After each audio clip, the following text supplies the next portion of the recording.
Praise the Lord. प्रभु की महिमा हो। और एक बार फिर से मैं आप लोगों के बीच में हूँ प्रभु का वचन को लेकर। और मैं प्रभु का बहुत बहुत धन्यवाद देता हूँ इस अद्भुत समय के लिए जो परमेश्वर ने एक बार फिर से मौका दिया कि आप लोगों के बीच में यूट्यूब के द्वारा बाइबल के वचनों को आपके बीच में रख सकूं। तो प्रभु का हम धन्यवाद देते हैं। और बहुत दिनों से हम यूट्यूब पर नहीं आ पाए, उसके पीछे कारण है, लेकिन फिर से एक मौका मिला कि हम आपके करीब आए और आप लोगों के बीच में, ताकि प्रभु का वचन आपको सिखाएं। जो प्रभु ने हमें दिया है, हम तक पहुंचाया है, वो आप तक जाए। यही हमारी विचार है और यही हमारी सोच है। तो हम लोग पिछले वीडियो में, जितने लोग हमारे पिछले वीडियो को नहीं देखे हैं, आपसे अनुरोध करते हैं कि आप लोग उस वीडियो को देखें, क्योंकि उसी का ये पार्ट 2 है। और आप लोग थंबनेल देखें, और थंबनेल में मैंने जिस तरह से आप लोगों को लिखा था कि पापी मनुष्य के लिए एक नया और जीवित मार्ग है। जी हाँ, एक पापी व्यक्ति के लिए नया और जीवित मार्ग जो है वो आज आपको के द्वारा बताने जा रहा हूँ। जिस तरह से हम लोग पिछले वीडियो में देखे थे, थोड़ा सा आपको याद दिलाने के लिए, कि मनुष्य जो है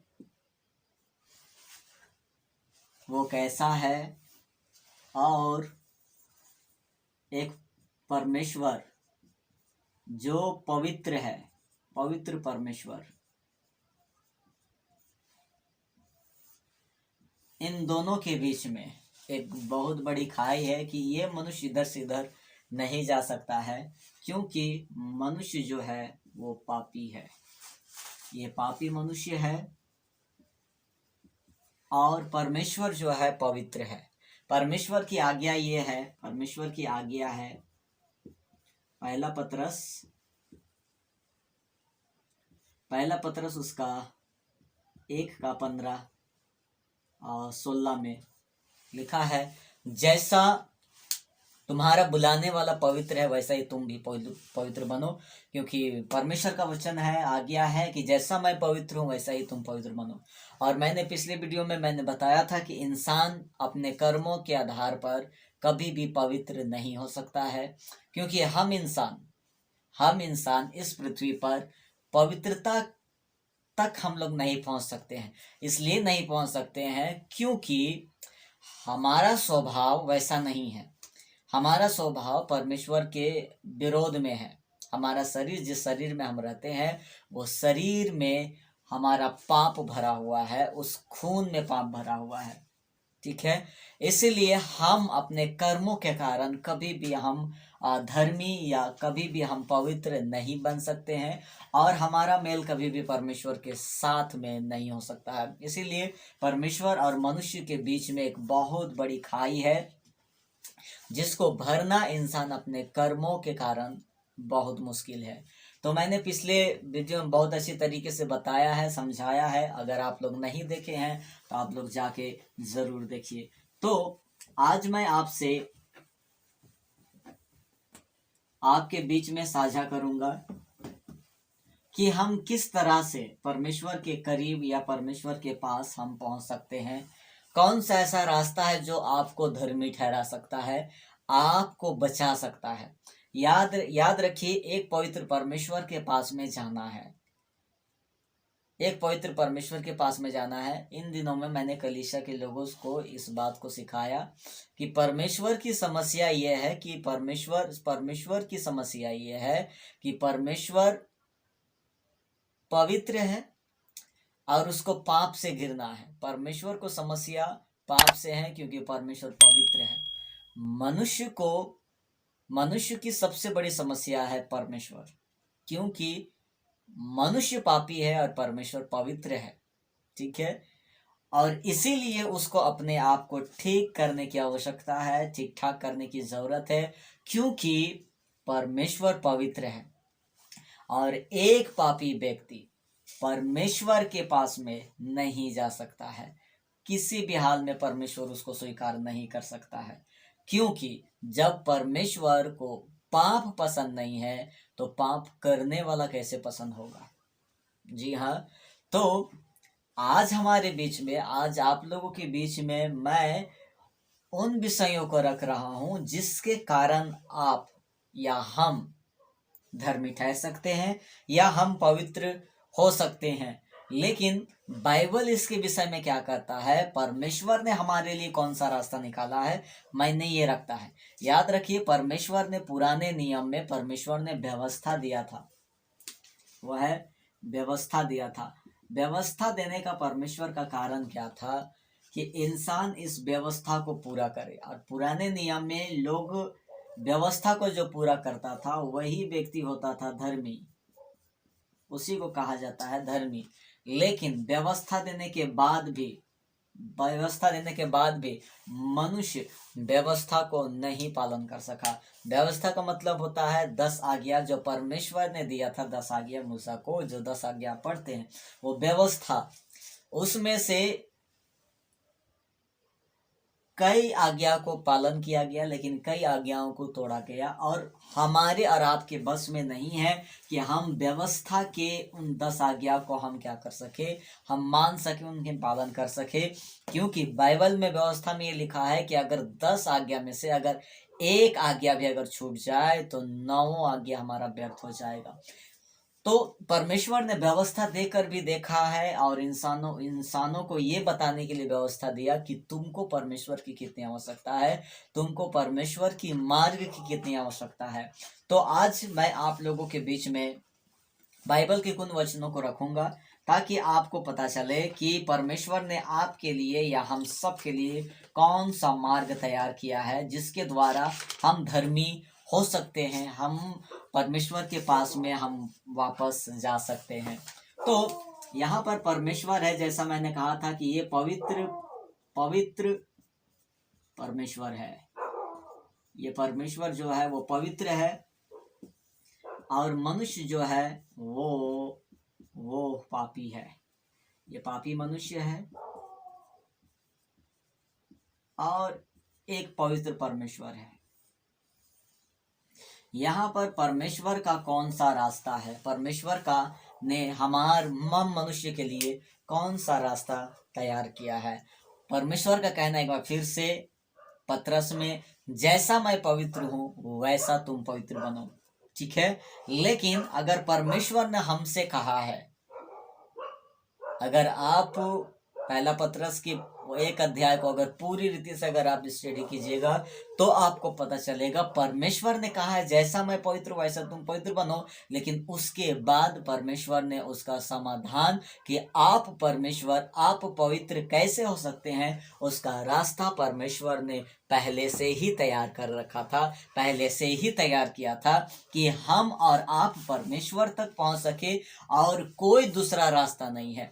जो रास्ता परमेश्वर ने तैयार किया है, हमें और आपको उस रास्ते से जाना पड़ेगा, परमेश्वर के रास्ते पर जाना पड़ेगा। और पूरे बाइबल में उत्पत्ति से लेकर प्रकाशित वाक्य तक उसी सुसमाचार को बाइबल में रिकॉर्ड किया गया है। और बाइबल में उसी सुसमाचार को कहा गया है कि परमेश्वर ने हम पर अनुग्रह किया है। आइए हम कुछ वचनों को देखेंगे। जो मेरा ये विषय ये है कि पापी मनुष्य के लिए नया और जीवित मार्ग क्या है, जो परमेश्वर ने तैयार किया है वो रास्ता। तो हम लोग देखेंगे पहले नंबर में रोमियो 3:21 से। यहां पर लिखता है, आप लोग स्क्रीन में देख सकते हैं, मैं आपके लिए पढ़ देता हूं। परंतु अब व्यवस्था से अलग परमेश्वर की वह धार्मिकता प्रकट हुई है जिसकी गवाही व्यवस्था और भविष्यवक्ता देते हैं। यहाँ पर बाइबल का वचन कहता है, पौलुस ने लिखा, अब व्यवस्था से अलग। मैं एक बार फिर से आपको बता देता हूं व्यवस्था क्या है। व्यवस्था क्या है? व्यवस्था का मतलब होता है कर्म या बोलिए नियम या कानून। ठीक है, तो व्यवस्था कर्म है। यहां पर पौलुस ने बताया कि परंतु व्यवस्था से अलग परमेश्वर की वह धार्मिकता प्रकट हुई है। व्यवस्था से अलग कहने का मतलब ये है, परमेश्वर ने पुराने नियम में मूसा के द्वारा व्यवस्था दे के उसने देखा, व्यवस्था दे के उसने देखा कि 2000 वर्ष तक परमेश्वर ने व्यवस्था के द्वारा लोगों को व्यवस्था के अधीन में रखा, लोगों को व्यवस्था मिला, यहूदियों को, इजरायलियों को व्यवस्था मिला और उनका पालन करना है किसी भी हाल में, और जो उसका पालन नहीं करेगा उस पर दंड आएगा ही आएगा। जी हाँ, दंड आएगा ही आएगा।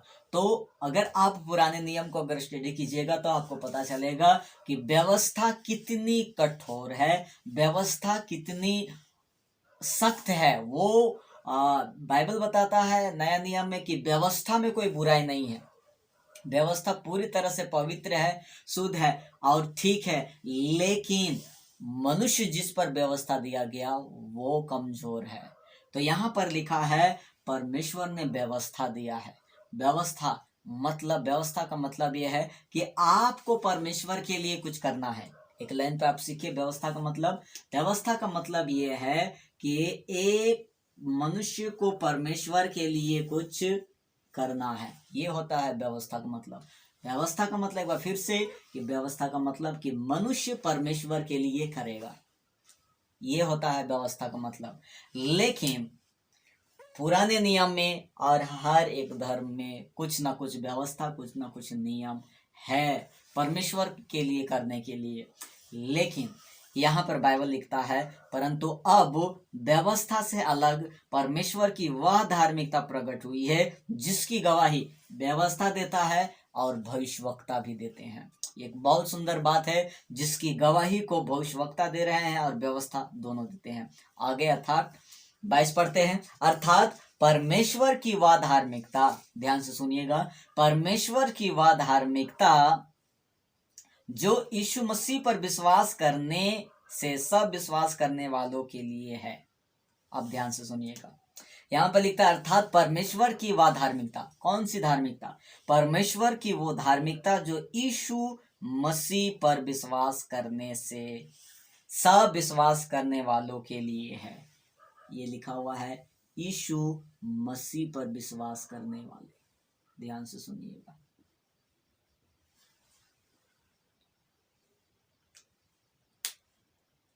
परमेश्वर की वह धार्मिकता प्रकट हुई है जो यीशु मसीह पर विश्वास करने वाले के लिए, करने से सब विश्वास करने वालों के लिए है। कौन सी धार्मिकता? यहाँ पर बात कर रहा है वो धार्मिकता को अगर आप प्राप्त कर सकते हैं तो आप अपने कर्म के आधार पर प्राप्त नहीं कर सकते हैं, आप उसको विश्वास के ही आधार पर काम कर सकते हैं, काम कर सकते हैं। तो यहाँ पर आगे का वचन लिखा है, इसमें लिखता है इसलिए कि सबने पाप किया और परमेश्वर की महिमा से रहित है। सब लोगों ने पाप किया और परमेश्वर की महिमा से दूर है, अलग है, दूर है। लेकिन 24 में आगे लिखता है परंतु, शब्द को ध्यान से दीजिएगा, ध्यान दीजिएगा, लिखता है कि परंतु उसके अनुग्रह से, किसके अनुग्रह से? परमेश्वर के अनुग्रह से। यहाँ पर शब्द आया है अनुग्रह। अनुग्रह का मतलब क्या होता है वो हम आपको बता देते हैं। जैसे मैंने कहा व्यवस्था का मतलब होता है कि मुझे परमेश्वर के लिए करना है, ये होता है व्यवस्था। लेकिन अनुग्रह का मतलब क्या होता है? अनुग्रह का मतलब, इसी को पलट दीजिए, अनुग्रह का मतलब होता है परमेश्वर मनुष्य के लिए करेगा, इसका मतलब यह है। लेकिन यहां पर लिखता है, वचन में लिखता है परंतु उसके अनुग्रह से, किसके अनुग्रह से? उसके अनुग्रह से, उसके अनुग्रह से, उस छुटकारे के द्वारा। कौन सा छुटकारा? उस छुटकारे के द्वारा जो मसीह यीशु में है सेंत मेंत धर्मी ठहराए जाते हैं। कितना सुंदर बात है। यहां पर लिखा है वो छुटकारा। कौन सा छुटकारा? जो मसीह यीशु में है, मसीह यीशु में है। लिखा है हम सेंत मेंत धर्मी ठहराए जाते हैं। सेंत मेंत फ्री फोकट का, बगैर कुछ किए हुए आप धर्मी ठहराए जाते हैं, धर्मी ठहराए जाते हैं। कैसे, कैसे ये संभव है? कैसे ये संभव है?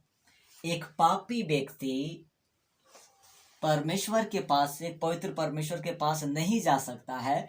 परमेश्वर ने बीच का रास्ता निकाला है, उसका नाम है प्रभु यीशु मसीह। जो यीशु मसीह है, जो क्रूस पर चढ़ गया, जो क्रूस पर मर गया, उसकी मृत्यु में कहा गया है, उसके विषय में कहा गया है, उस छुटकारे के द्वारा जो मसीह यीशु में है, वो छुटकारा मसीह यीशु में है। और मसीह यीशु में है के द्वारा सेंत मेंत धर्मी ठहराए जाते हैं। एक पापी व्यक्ति, जरा सोच के देखिए, एक पापी व्यक्ति सेंत मेंत का बगैर कुछ किए धर्मी ठहराया जा सकता है परमेश्वर की अनुग्रह से। लेकिन उसके लिए क्या करना होगा? सेंत मेंत, यहाँ पर परमेश्वर ने कहा जैसा मैं पवित्र हूं वैसा ही तुम पवित्र बनो। पवित्रता का मतलब क्या होता है? धर्मी। मनुष्य क्या है? पापी। परमेश्वर पवित्र है, मनुष्य पापी है।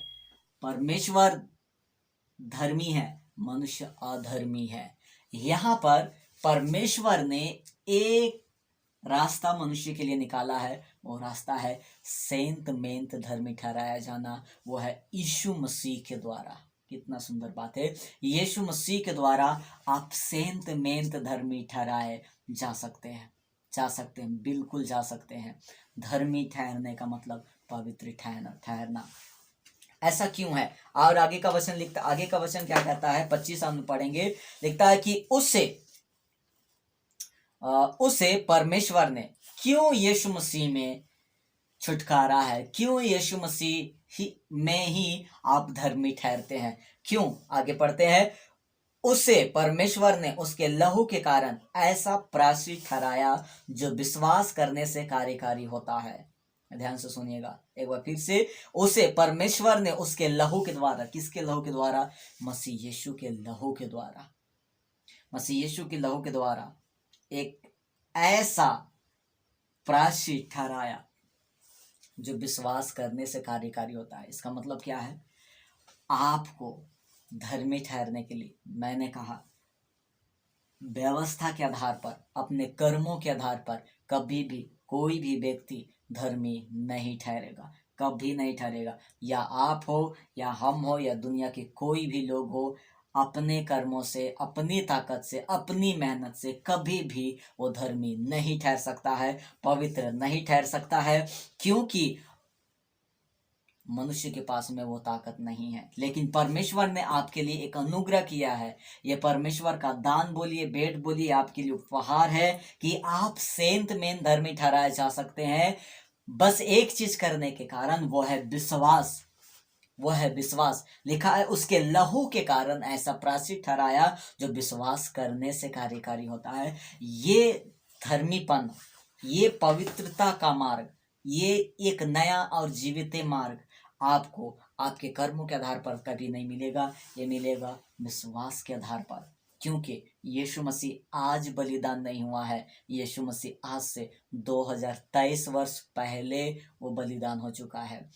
आपको इस पृथ्वी पर केवल एक काम करना है, अपने परमेश्वर के पास होने के लिए, परमेश्वर के करीब जाने के लिए, वो है उसके लहू पर भरोसा करके, यीशु के लहू, क्योंकि यीशु का लहू ही है जो आपको पवित्र परमेश्वर के पास में धो करके आपको वो पहुंचा सकता है। वही एक लहू है जो परमेश्वर तक आपको पहुंचा सकता है। क्यों? क्या कारण है इसके पीछे? क्या कारण है? यीशु में ऐसी क्या बात है? यीशु में ऐसी क्या बात है कि हम उसके कारण, उसके लहू के कारण हम परमेश्वर के करीब जा सकते हैं। एक वचन और हम लोग देखेंगे, उसका 30 हम लोग देखेंगे। 30 में लिखता है, क्योंकि एक ही परमेश्वर है जो खतना वालों को विश्वास से और खतना रहितों को भी विश्वास के द्वारा धर्मी ठहराएगा। यहाँ पर लिखा है परमेश्वर कैसे धर्मी ठहराएगा? एक व्यक्ति को विश्वास के द्वारा धर्मी ठहराएगा। चाहे ये यहूदियों के लिए हो, इजरायलियों के लिए हो, चाहे अन्य जातियों के लिए, किसी भी जाति का, किसी भी भाषा बोलने वाले लोगों को के लिए यहाँ पर वचन लिखा है, परमेश्वर एक ही है। परमेश्वर एक ही है जो चाहे यहूदी हो, यूनानी हो, कोई भी भाषा हो, कोई भी गोत्र का, कोई भी जाति का हो, कोई भी धर्म का हो, उसे एक ही के द्वारा, एक से ही वो धर्मी ठहरेगा। वो है विश्वास के आधार पर। वो विश्वास है मसीह यीशु पर। मसीह यीशु पर विश्वास के द्वारा ही आप पवित्र परमेश्वर के साथ में सहभागी होते हैं। वो क्यों होता है? क्यों आप यीशु मसीह के द्वारा आप पवित्र ठहरते हैं या आप धर्मी ठहरते हैं? क्यों? यीशु मसीह ने ऐसा कौन सा काम किया है कि वो आपको परमेश्वर तक पहुंचा सकता है, परमेश्वर तक वो आपको परमेश्वर से मेल करा सकता है? क्यों? ऐसा कौन सा? आइए हम लोग देखेंगे कुछ वचनों को। यशायाह की पुस्तक, यशायाह उसका 53 हम सब लोगों ने पढ़ा है और काफी लोग जानते हैं, और जितने नहीं जानते हैं वो लोग जरूर देखिए। यशायाह 53 का हम लोग 4 से देखेंगे। यहाँ पर एक बात, इस वचन को बोलने से पहले एक चीज आपको समझाते हैं। परमेश्वर के विरोध में मनुष्य ने पाप किया है। आप ध्यान सुनिएगा, पाप किया है। और रोमियो 6:23 के अनुसार पाप की मजदूरी क्या है? पाप की मजदूरी मृत्यु है। हम सब जानते हैं पाप की मजदूरी मृत्यु है। परमेश्वर ने, जो एक जज भी है, उसने मनुष्य को या मनुष्य के कर्मों के कारण मृत्यु आया है, सजा आई है। क्योंकि कोई भी अपराध अगर एक इंसान करता है तो उसके लिए सजा होना अनिवार्य है, नियुक्त है। और बाइबल का वचन में लिखता है, इब्रानियों की पुस्तक, उसका इब्रानियों की पत्री उसका 9:27 में, मनुष्य का एक बार मरना और न्याय का होना नियुक्त किया गया है। न्याय का मतलब फैसला करना। अगर आप न्याय सिंहासन के सामने जाते हैं, न्याय के पास में जाते हैं, इसका मतलब ये है कि आपने कुछ गुनाह किया है, तब जाके आप न्याय के पास, न्याय सिंहासन के पास जाते हैं। ठीक है? तो यहाँ पर उसकी सजा है, पाप की सजा है मृत्यु। और सब ने पाप किया है, बाइबल ऐसा बताता है, सभी लोगों ने पाप किया है। इसका मतलब सबके हिस्से में क्या है? मृत्यु है, सबके हिस्से में मौत है। समझता हूँ आप लोग समझ रहे होंगे, सबके हिस्से में मौत है। यहाँ पर परमेश्वर ने कौन सा रास्ता आपके लिए तैयार किया है? हमारे लिए तैयार किया है। वो प्रेमी पिता जो हम सबसे प्रेम करता है, उसने कौन सा रास्ता तैयार किया? हमने पाप किया, हमने गुनाह किया, हम पाप करते हैं, हम झूठ बोलते हैं, हम गाली देते हैं, हम व्यभिचार करते हैं, हम अपराध करते हैं, हम इसगार, डाक, क्रोध, जलन, फूट, विरोध, विधर्म, क्रोध, झगड़ा, ये सब कुछ कौन करता है? एक इंसान, एक मनुष्य, हम और आप करते हैं, हम और आप करते हैं। इसके बदले की जो सजा जो हमें मिलनी चाहिए, जो आपको मिलनी चाहिए, आप यहाँ पर देखेंगे परमेश्वर ने आपके लिए कौन सा रास्ता, उसने यीशु मसीह को भेजा। आज से 2022 वर्ष पहले यीशु मसीह इस धरती पर आए। यीशु मसीह का इसमें काम क्या है वो आपको बता रहे। क्यों? यीशु पर विश्वास करने से ही आप धर्मी ठहरेंगे, वो मैं आपके बीच में रख रहा हूँ। क्यों आप यीशु मसीह पर विश्वास करने से धर्मी ठहरते हैं? वो इस तरह से है, परमेश्वर ने, हमने पाप किया परमेश्वर के विरोध में, और परमेश्वर एक जज के नाते हम सबको जो सजा सुनाई है, हमने जो गुनाह किया उसकी सजा क्या है? मृत्यु। यहाँ पर हमारा प्रभु यीशु मसीह आते हैं, वो आते हैं और वो क्या करते हैं? वो क्या करते हैं? आप लोग ध्यान से वचन को अगर पढ़ते हैं, यशायाह 53:4 लिखा है, निश्चय उसने हमारे रोगों को सह लिया। पहला, हमारे रोगों को उसने सह लिया और हमारी दुखों को उठा लिया, तो भी हमने उसे परमेश्वर का मारा कूटा और दुर्दशा में पड़ा हुआ समझा। 5 में लिखता है, परंतु, ध्यान सुनिएगा, परंतु वह हमारे ही अपराधों के कारण घायल किया गया, वह हमारी अधर्म के कामों के कारण कुचला गया, हमारी ही शांति के लिए उस पर ताड़ना पड़ी कि उसके कोड़े खाने से हम चंगे हो जाएं। और 6 में लिखता है, हम तो सब के सब भटक गए थे, हम सब हम में से हर एक ने अपना अपना मार्ग ले लिया और यहोवा ने हम सब के अधर्म का बोझ उसी पर लाद दिया। ध्यान सुनिए, प्रभु की बहुत बहुत महिमा हो परमेश्वर का, जो आपके लिए और हमारे लिए परमेश्वर ने वो रास्ता परमेश्वर ने तैयार किया है। वो कितना सुंदर रास्ता है। यहाँ पर लिखा है यीशु मसीह आता है इस पृथ्वी पर, वो हमारे रोगों को सह लिया, हमारे दुखों को उठा लिया, तो भी हमने क्या समझा? वो परमेश्वर का मारा कुटा समझा। 5 में बहुत अच्छी बात लिखता है, लिखा है कि वह हमारे अपराधों के कारण घायल किया गया। वो अपराध जो हमने किए थे उसके कारण यीशु को घायल किया गया। ठीक है, और लिखा है वह हमारे अधर्म के कामों के कारण यीशु मसीह कुचला गया। वह हमारे इस मनुष्य के अधर्म के काम थे जिसके कारण यीशु कुचला गया। हमारी शांति के लिए उस पर ताड़ना पड़ी है कि उसके कोड़े खाने से हम चंगे हो जाए। और आगे लिखता है हम सब, कौन हम सब? मतलब कौन? यह हिंदू, यह मुसलमान, यह सिख, ये ईसाई, ये फारसी, आदिवासी, सरना और बुद्धिस्ट, जैन, फारसी, ये हर एक वो जाति है जो इंसान आज इस पृथ्वी पर है, वो है आप। लिखा है कि हम में से सब ने अपना अपना मार्ग ले लिया और हमारे अधर्म का बोझ यहोवा परमेश्वर ने किस पर लादा? यीशु पर। किस पर लादा? यीशु पर। हमारे आपके अधर्म का बोझ परमेश्वर यीशु पर लाद दिया, यीशु पर लाद दिया। इसका मतलब क्या हुआ? ध्यान समझिएगा। इसने जो अपराध किया था, ये मनुष्य, ये आप है, ये हम है, इसने जो अपराध किया था परमेश्वर ने इसकी सजा को इस पर लाद दिया है। जरा सोच के देखिए, इसका मतलब अगर एक शब्द में कहे, यीशु मसीह आपके बदले में मरा है। मरना इसको चाहिए था, मरना इसको पड़ा।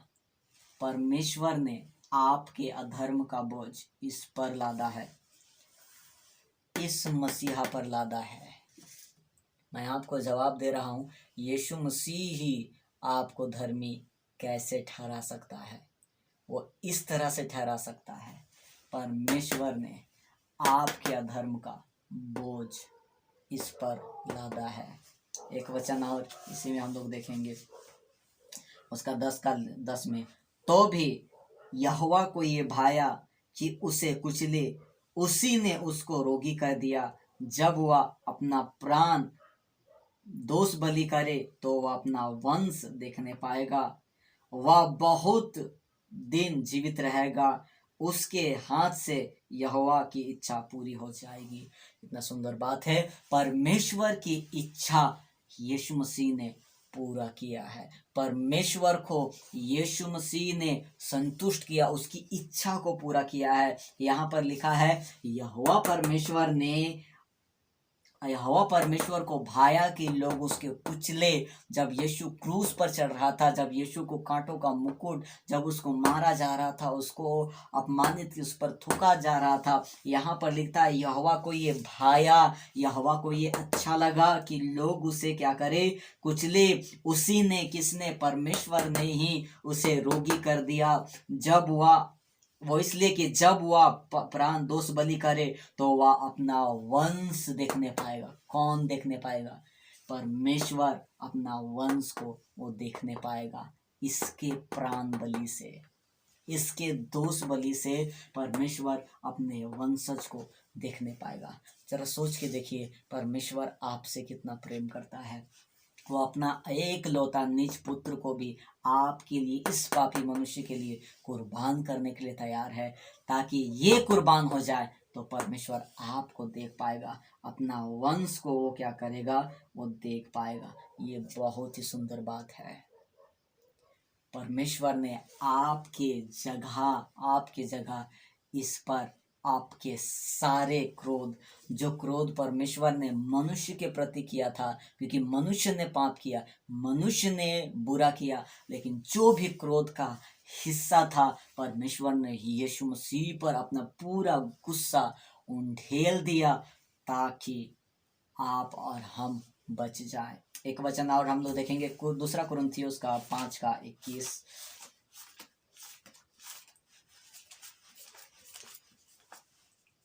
5:21 कहता है, जो पाप से अज्ञात था उसी को उसने हमारे लिए पाप ठहराया। ध्यान से सुनिएगा, जो पाप से अज्ञात था, वचन कहता है जो पाप से अज्ञात था। कौन पाप से अज्ञात था? वह है यीशु। यीशु इस पृथ्वी पर आके 33.5 साल तक रहे। उसने कभी भी अपने जीवन से, अपने देह से, वो मनुष्य के रूप में था, वो पूरी तरह से मनुष्य था। उसने अपने जीवन भर कभी भी कोई भी अपराध यीशु ने नहीं किया, कोई भी पाप नहीं किया। वो बिल्कुल पाप से अज्ञात था, पाप से कोसों दूर था। लिखा, जो पाप से अज्ञात था उसने, किसने? परमेश्वर ने हमारे लिए, किसके लिए? हमारे लिए पाप ठहराया। किसको? मसीहा को।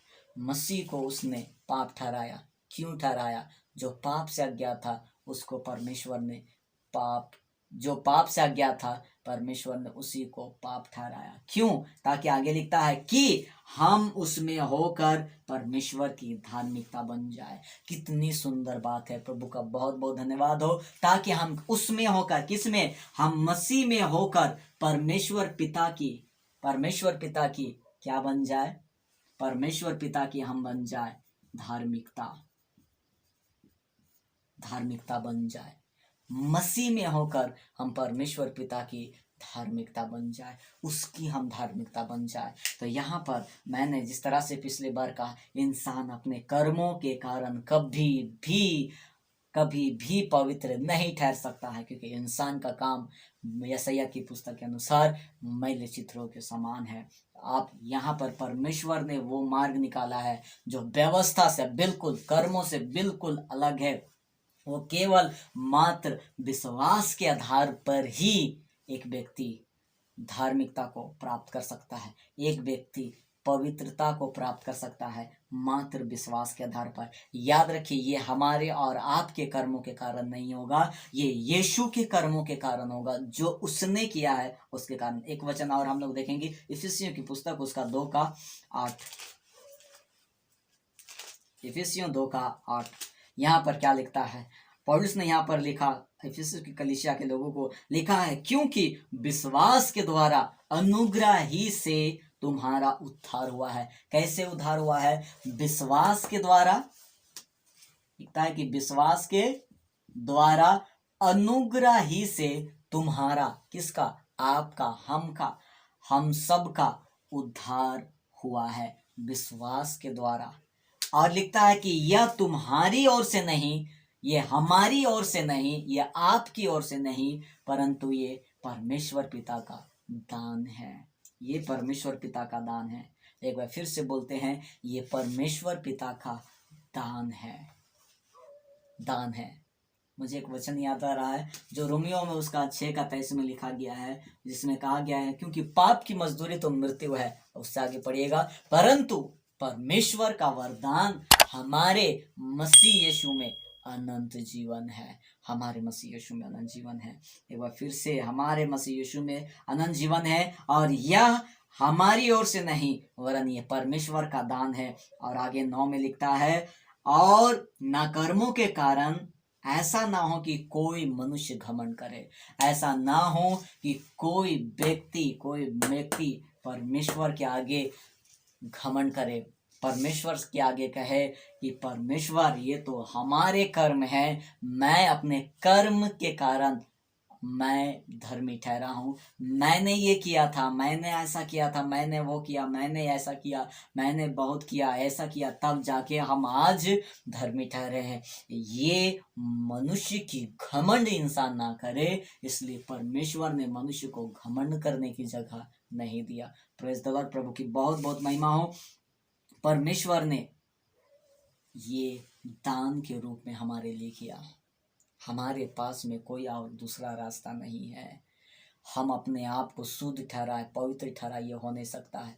एक चीज़ और आपको हम समझा रहे हैं, अगर आपके पाप अगर इस पर लाद दिए तो ही आप पापी से धर्मी होते हैं। और यहाँ पर परमेश्वर ने आपको धर्मी ठहराने के लिए यही किया कि आपके पाप इस पर लादे गए, आपके पाप यहाँ से इस पर लादे गए और आपको मिलती है धार्मिकता।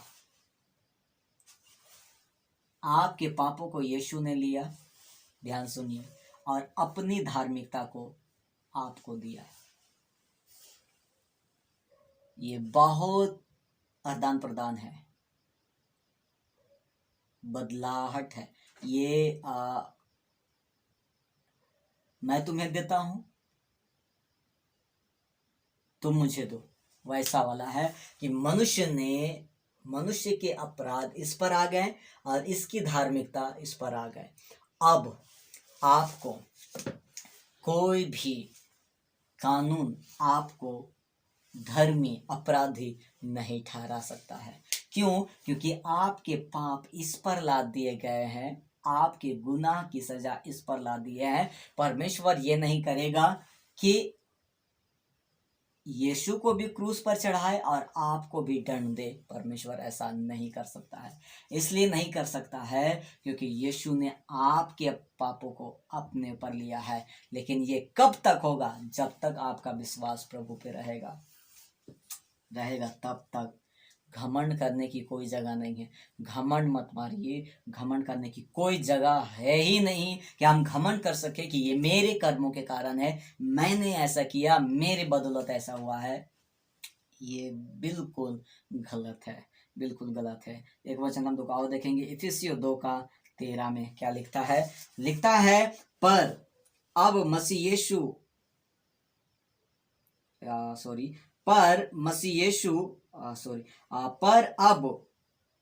यीशु में तुम जो पहले दूर थे, मसीह के लहू के द्वारा निकट हो गए हो। किसके लहू के द्वारा? लिखा है मसीह के लहू के द्वारा तुम जो दूर थे। किससे? मनुष्य किससे दूर था? परमेश्वर से। हम और आप किससे दूर थे? परमेश्वर से। तो लिखा है तुम जो पहले दूर थे, मसीह यीशु के लहू के द्वारा तुम परमेश्वर के निकट हो गए हो। कितनी सुंदर बात है, परमेश्वर के करीब आ जाना। मैंने पिछले वीडियो में आपको बताया था, मनुष्य कुछ भी कर ले, कुछ भी अच्छा काम, कितना भी अच्छा काम कर ले, वो परमेश्वर तक नहीं पहुंच सकता है।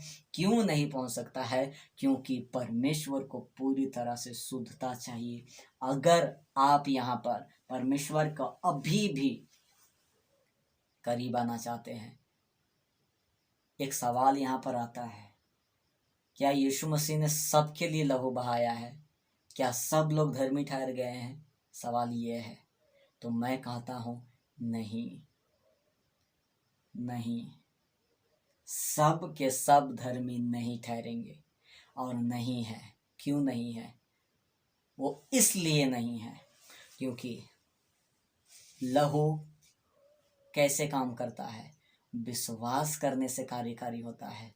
रोमियो 3:24 में कहा कि वो विश्वास करने से कार्यकारी होता है, ना कि बगैर विश्वास के। अगर इस समय अगर आप मेरी वीडियो को देख रहे हैं, अगर आपको समझ में आ रहा है, आपका उद्धार अनुग्रह, विश्वास के द्वारा अनुग्रह से होता है। ये अनुग्रह आपकी ओर से नहीं है, वह परमेश्वर की ओर से है। परमेश्वर की ओर से है। ये आपके काम नहीं है, ये काम परमेश्वर ने किया है। ये काम पर आज से 2000 वर्ष पहले आप नहीं थे, वो काम यीशु मसीह के द्वारा किया गया है। केवल आप ही नहीं, आपके घर परिवार, आपके घर समाज या हमारे घर जितने भी लोग हैं, सबके लिए यीशु मसीह एक ही बार बलिदान हुआ है। अब बाइबल का क्या कहना है? बाइबल कहना है कि जो कोई उस पर विश्वास करेगा वो नाश नहीं होगा, उस पर दंड की आज्ञा नहीं आएगी। कारण यह है कि यीशु ने उनके दंड को अपने ऊपर में ले लिया है। आपके दंड यीशु के ऊपर में है। अगर आज आप विश्वास करते हैं कि यीशु ने मेरे लिए, मेरे गुनाहों के लिए यीशु मसीह ने खून बहाया है, मेरे बदले वो क्रूस पर बलिदान, मेरे पाप उस पर लाद दिए गए हैं। अगर इस सुसमाचार के द्वारा अगर आपको यीशु में विश्वास है, तो आज ही आप अपने पापों से क्षमा पा सकते हैं।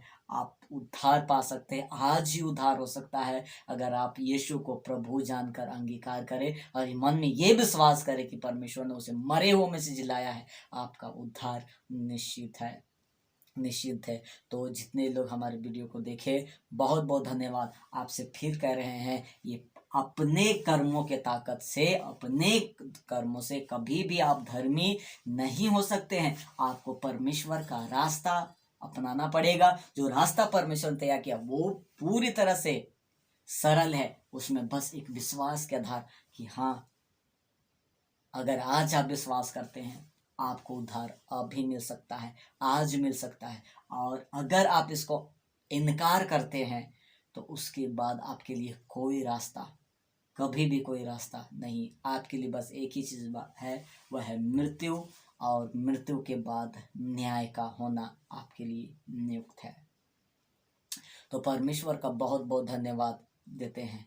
अगर इस समय अगर आपके मनों को, अगर इस वचनों को समझने के बाद अगर कुछ भी अगर आपके मन में लगा है, अगर अभी भी अगर आपने यीशु मसीह को अपना उद्धारकर्ता के रूप में ग्रहण नहीं किया है, अगर अभी भी अगर आपको लग रहा है कि हाँ, मैं पाप से दबी हुई हूँ, पाप से दबा हुआ हूँ, अगर ऐसा लग रहा है तो मैं आपके लिए प्रार्थना करूँगा और आप हमारे साथ प्रार्थना में दोहरा सकते हैं। और वही प्रार्थना आपके जीवन को उद्धार तक पहुँचाएगा। हमारे साथ का हे पिता, हम धन्यवाद देते हैं। आपने हम सबसे प्रेम किया, आपने हमें बनाया है सुंदर अद्भुत तरीके से, आपने मुझे रचा। लेकिन मैं पाप के कारण आपसे दूर हो गया, बहुत दूर। मैंने हर एक वो गुनाह किए जो तेरे विरोध में है, आपके विरोध में मैंने पाप किया है। मैंने हर वो बुरे काम किए हैं जिससे आपको घृणा है पिता। लेकिन फिर भी आपने मुझसे प्रेम किया और मेरे लिए आपने वो रास्ता निकाला जो शायद मैं अपने कर्मों के कारण कभी नहीं पा सकता था। आपने यीशु को भेजा और मेरे पाप उस पर लाद दिए। मेरे बदले यीशु मरा और वो गाड़ा गया और तीसरे दिन जी उठा। आज से, अभी से प्रभु यीशु मेरे उद्धारकर्ता और प्रभु है। मैं यीशु को स्वीकार करता हूँ। मुझे विश्वास है उसके बलिदान पर। आपने मेरे पापों को क्षमा किया है। धन्यवाद मुझे नया जीवन देने के लिए। आमीन। तो प्रभु का बहुत बहुत धन्यवाद करते हैं इस सारे वचनों से और इस प्रार्थना से। प्रभु आपको बहुत ऐसे आशीष दे। और यही एक मार्ग है और दूसरा कोई रास्ता नहीं है। तो हम प्रभु को बहुत बहुत धन्यवाद देते हैं और हम लोग जल्द ही मिलेंगे अगले वीडियो में। तब तक लिए सबको जय मसीह की। Praise the Lord. प्रभु की महिमा हो। आप सबको जय मसीह की।